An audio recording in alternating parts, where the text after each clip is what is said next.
Bonjour à tous, c'est Isabelle de la chaîne Le Jour se lève. Je suis heureuse de vous retrouver aujourd'hui et je souhaite la bienvenue à chacun d'entre vous. Que vous soyez de passage ou parmi nos fidèles abonnés, soyez abondamment bénis. Avant tout, rendons grâce à notre Père pour cette nouvelle journée. Une journée de grâce et de bonheur comme il nous l'a promis. Car notre Dieu est lui-même la source de toute grâce, de tout bonheur, pour ceux qui marchent avec lui. Merci Père pour ta fidélité. Merci pour ton Fils Jésus. Et merci pour ton Saint-Esprit qui vit en nous. Alors, quand on est né de nouveau, on reçoit un don inestimable, le Saint-Esprit. C'est l'eau vive dont Jésus a parlé à la Samaritaine. Je te donnerai de l'eau vive et tu n'auras plus jamais soif. Un chrétien né de nouveau ne peut pas avoir soif. Ce sont les gens du monde qui ignorent ce qui leur manque et c'est le Seigneur qui leur manque. Eux, ils peuvent avoir soif, mais nous avons en nous l'Esprit de Dieu. Et cette eau vive jaillit en permanence. Elle nous remplit, elle nous désaltère, jusqu'à déborder autour de nous. Quand le Saint-Esprit est en nous, dans notre esprit, il est là avec un fruit. Et ce fruit, ce n'est pas nous qui le produisons, ce n'est pas notre fruit, ce n'est pas le fruit de nos efforts, c'est le fruit de l'Esprit, c'est le sien, pas le nôtre. C'est l'amour agapé, l'amour de Dieu, avec tout ce qui en découle. Sa joie, sa paix, sa patience, sa foi, sa bonté, sa bienveillance, sa douceur, sa tempérance. Nous ne pouvons pas forcer ce fruit. Mais nous pouvons et nous devons même nous en nourrir. En ouvrant notre âme pour qu'il pénètre dans notre cœur, dans notre corps, pour qu'il se répande, qu'il déborde et que ce fruit se manifeste dans notre vie et à travers notre vie. L'apôtre Paul, dans la première lettre aux Corinthiens, dit « l'un sème, l'autre arrose, mais c'est Dieu qui fait croître ». Vous pouvez semer la parole dans votre cœur ou dans celui de quelqu'un d'autre. Vous pouvez aussi l'arroser ou quelqu'un d'autre, un frère ou une sœur en Christ peuvent le faire, une prédication peut le faire. Mais le fruit, c'est toujours Dieu qui le fait naître. Alors, ne nous accaparons pas les œuvres de Dieu. Nous ne sommes pas les producteurs, les auteurs. Nous ne faisons que manifester ce que Dieu a préparé d'avance pour nous. Nous sommes la branche. Le cep, c'est Jésus. Son sang coule dans son Église. Sa vie nous irrigue. Et un jour, un fruit apparaît sur la branche que nous sommes. Mais ce fruit ne vient pas de nous. Nous ne faisons que le porter. Je veux vous encourager à ne pas chercher à produire des œuvres par vous-même. C'est un piège que la chair vous tend.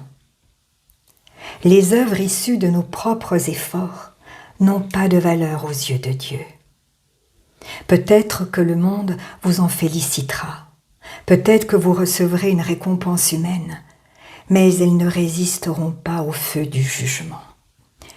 Les seules œuvres qui subsisteront, ce sont celles que le Seigneur lui-même a initiées et que nous avons accepté de manifester. Et ce jour-là, au tribunal de Christ, ces œuvres passeront l'épreuve et recevront une récompense éternelle. Aussi ne nous glorifions pas de ce que Dieu produit à travers nous. Rendons toute la gloire à Dieu. car lui seul peut être glorifié. Ce que nous portons, c'est le fruit de sa vie en nous. Ce n'est pas l'œuvre de nos propres forces. C'est pourquoi n'oublions pas que c'est Dieu qui produit en nous le vouloir et le faire, selon son bon plaisir. Si nous avons à nous glorifier, que ce soit dans le Seigneur. Restons simplement des sarments attachés au cep. Jésus a dit « Celui qui demeure en moi et en qui je demeure portera beaucoup de fruits. » Et Jésus ajoute que sans lui, nous ne pouvons rien faire. Même porter le fruit de la branche que nous sommes est impossible sans lui. Nous avons besoin de lui pour tout. Alors faisons ce que nous avons à faire de bon cœur, comme pour le Seigneur et non pour les hommes, car c'est de lui que nous recevrons l'héritage éternel. Père, je te rends grâce pour tes œuvres. Tu as fait de nous un royaume dans un vase d'argile. Et si parfois nous sommes tentés de nous approprier tes œuvres, que ton Saint-Esprit nous fasse aussitôt nous souvenir que ce n'est plus nous qui vivons, c'est Christ qui vit en nous. Et que toute capacité vient de Dieu.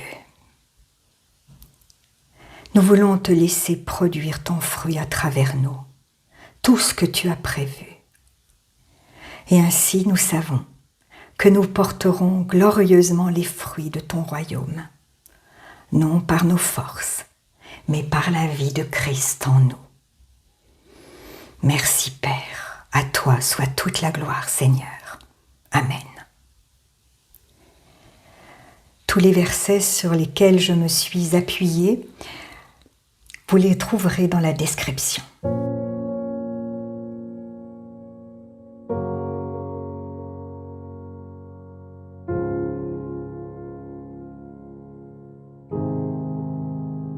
Si la parole de Dieu touche votre cœur, ne l'endurcissez pas. C'est Jésus qui se manifeste. Il vous dit « Voici, je me tiens à la porte et je frappe. Si quelqu'un entend ma voix et ouvre la porte, j'entrerai chez lui. Je souperai avec lui et lui avec moi. » Alors, si vous n'avez pas encore fait de Jésus votre Sauveur et votre Seigneur personnel, vous pouvez maintenant le faire.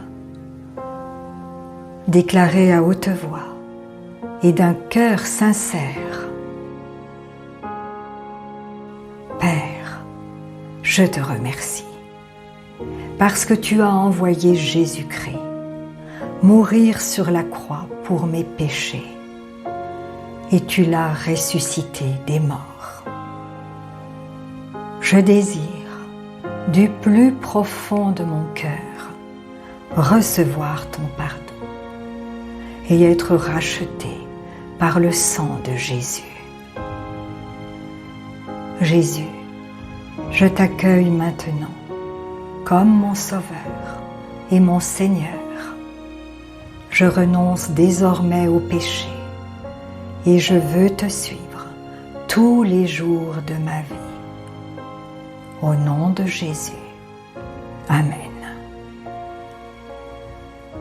Si vous avez fait cette prière, dites-le nous simplement dans les commentaires. Nous prierons pour vous et nous nous réjouirons avec le ciel tout entier, car Jésus a dit « Il y a plus de joie dans le ciel pour un seul pécheur qui se repent que pour 99 justes qui n'ont pas besoin de repentance. » Puis continuez de vous fortifier et de vous purifier par la parole de Dieu. La foi vient, mais elle ne vient que d'une seule source, de ce que l'on entend de la parole de Christ. Demandez au Saint-Esprit de vous guider et de vous éclairer. Il vous conduira dans toute la vérité Il vous équipera pour toutes les circonstances de votre vie. Vous verrez que peu à peu, il vous révélera ce que ne peuvent comprendre ceux qui ne s'attachent pas à la parole. Car l'homme naturel n'accepte pas ce qui vient de l'Esprit de Dieu. C'est une folie pour lui et il est incapable de le comprendre parce que c'est spirituellement qu'on en juge. Et ne restez pas seul. Trouvez une assemblée qui se nourrit de la parole et y est fidèle.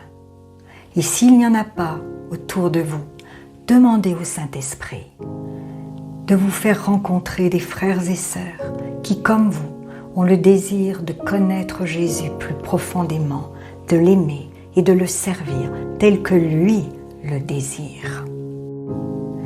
Et soyez vigilants dans les enseignements que vous recevez, car Jésus nous a avertis. Plusieurs faux prophètes s'élèveront et ils séduiront beaucoup de gens. Et en toute chose, faites une confiance absolue au Seigneur et vous serez richement bénis.